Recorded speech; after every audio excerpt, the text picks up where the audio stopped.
Fala galerinha, meus jovens gafanhotos, professor Alvarenga na área. Assunto de hoje, relações ecológicas harmônicas. E chama a vinheta.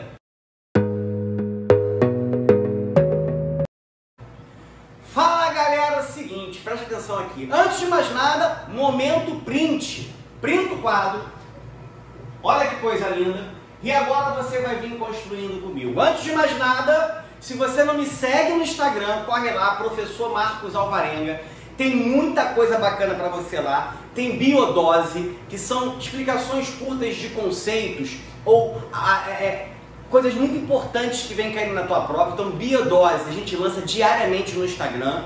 Tem lá fotos de quadros do mapa mental. Tem muito mapa mental, foto de quadro, então não perde. Segue lá a gente no Instagram. Então, vamos começar com um assunto muito importante para a nossa prova, que é o assunto de relações ecológicas. E aí a gente vai dividir a nossa aula em relações ecológicas harmônicas e relações ecológicas desarmônicas. E galera, aqui é sem mimimi, é aquilo que cai no Enem para você, e não só no Enem, nos demais vestibulares, tanto na UERJ, FUVEST, Unicamp, aquele vestibular que você vai fazer, é aquele papazinho com mingau, olha o aviãozinho aí na boquinha, beleza? Então olha só, relações ecológicas harmônicas são relações estabelecidas entre seres vivos. E na relação ecológica harmônica, olha o que eu vou marcar para você. Pelo menos um ser vivo se beneficia, sem causar prejuízo ao outro. Então, deixa eu ver se eu entendi. Na relação ecológica harmônica, pelo menos um ganha. Pelo menos um. Não pode ter prejuízo. Então, olha só. Ou os dois vão ganhar, ou um vai ganhar e o outro sai no zero.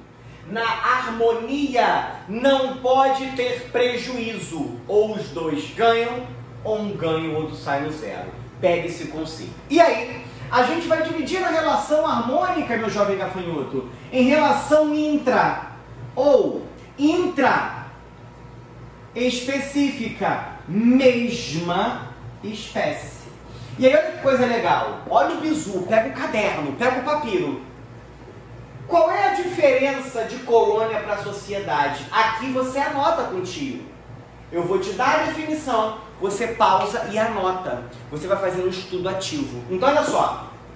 Na colônia, os indivíduos estão ligados anatomicamente. Eles compartilham um do outro. Então, colônia, os indivíduos estão ligados anatomicamente, podendo ou não haver divisão de trabalho. Então, olha que coisa legal. Na colônia, você vai botar aí que os indivíduos estão ligados anatomicamente. E aí eu tenho uma colônia homomórfica.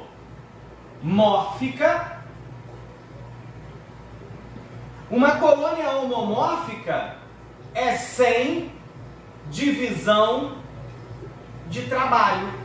Ou seja, os corais estão ligados anatomicamente, mas não tem divisão de trabalho. Então é uma colônia homomórfica. Toda a colônia de corais, todos os indivíduos que fazem parte dos corais realizam as mesmas atividades. Não tem uma divisão de trabalho. Eles compartilham o sistema, estão ligados anatomicamente, mas não tem divisão de trabalho. Agora, eu tenho colônias que estão ligadas anatomicamente, porém tem divisão de trabalho, que tu chama de heteromórfica. Olha que coisa linda. Com divisão de trabalho. Mas, prof, caravela não é uma água viva? Só que eu não estou falando do quinidário em si. Essa caravela, ela é composta por colônias de protozoários. E aí, cada grupo de protozoário exerce uma função na caravela. Olha a divisão. Então, homomórfica divide o sistema, ligado anatomicamente, sem divisão de trabalho, corais. Heteromórfica, ligada anatomicamente, com divisão de trabalho. Então aqui nas caravelas você tem protozoário que digere, protozoário que produz o veneno, protozoário responsável por isso, por A, por B. Então há uma divisão de trabalho. Beleza? Anota isso. Isso é bizu. Isso é bizu, você não encontra em qualquer lugar. Aqui, sociedade. Na sociedade, você já viu algum leão grudado com outro leão? Alguma abelha grudada com outra abelha? Então, na sociedade, os indivíduos não estão ligados anatomicamente. Porém, na sociedade, existe sempre uma divisão de trabalho. Só que tem um detalhe, tem um papá que eu vou dar na sua boca, pequeno gafanhoto, meu jovem gueninho. Preste atenção, garoto. Olha pra cá. Qual é a diferença de uma sociedade de leões e lobos para uma sociedade de formiga e de cupins? Olha pra cá. A sociedade eu posso dividir em isomorfa e posso dividir em heteromorfa. Vou te explicar. Numa sociedade isomórfica ou isomorfa, às vezes aparece homomorfa, também é beleza. Isomorfa ou homomorfa. Numa sociedade isomorfa, existe divisão de trabalho, mas os indivíduos, eles não têm diferenças anatômicas de acordo com a atividade que eles vão fazer. Por exemplo, não é um sistema hierárquico de casta. Pega os leões. Não tem diferença entre o macho e a fêmea, salvo a juba. A anatomia é a mesma. Você tem na sociedade isomorfa uma divisão de trabalho, mas não é uma divisão de trabalho rígida, que cada indivíduo só faz aquilo. Exemplo, quando eu falo dos leões, a leoa predominantemente caça. Porém, ela pode também defender o bando. O macho predominantemente defende o bando, porém, às vezes ele caça. Nota que tem uma divisão de trabalho, mas não é algo rígido, que sempre vai ser o macho só caça ou a fêmea, não. De vez em quando um pode fazer o papel do outro, tá? E você não tem uma diferença anatômica. Lobos, uma alcateia, tem divisão de trabalho, mas o corpo dos lobinhos não vai mudar de acordo com o trabalho. Isomorfa. Sociedade heteromorfa tem divisão de trabalho rígida, de casta. Cada indivíduo que nasceu para aquilo, ele só vai fazer aquilo. Exemplo, quando você pega uma sociedade de formigas, a rainha anatomicamente tem um tamanho, o soldado tem uma cabeça gigante porque ele tem uma função e o operário tem um corpo diferente. Então nessa sociedade o operário sempre fará papel de operário, ele nunca fará papel de soldado.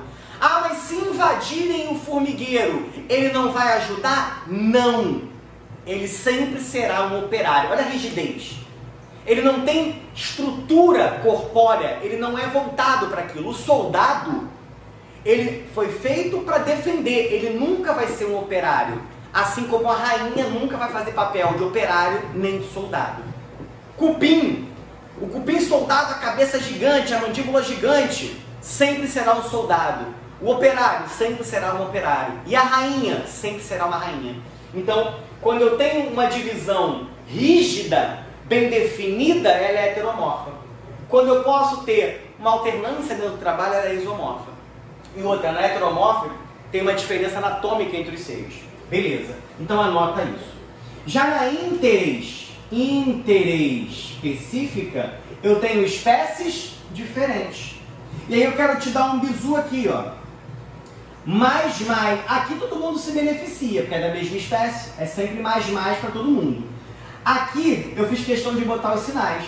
Então, numa protocooperação, ambos os indivíduos se beneficiam, mas se eles se separarem, vida que segue. Existe peixe palhaço que não vive com anêmona.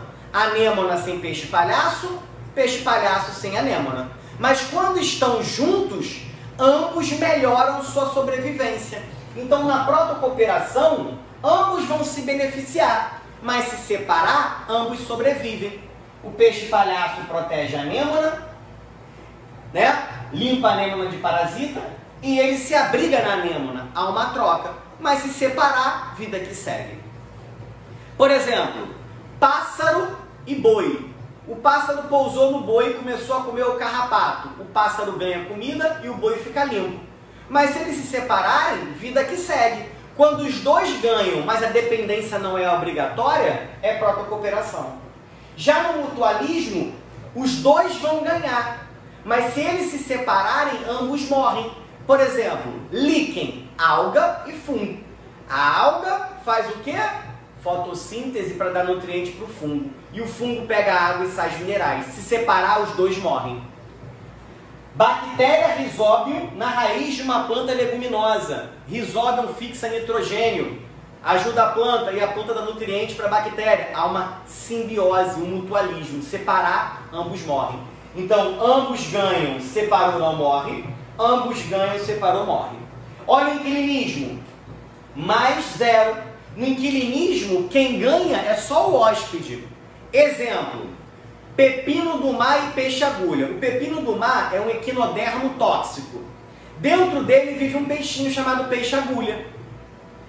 O pepino do mar protege o peixe-agulha. O peixe-agulha está protegido no pepino do mar. Mas se houver alguma ameaça ao pepino, o peixe vai embora. Então só o peixe ganha e o pepino sai no 0. Inquilinismo. Beleza? Então somente um ganha sem prejudicar o outro.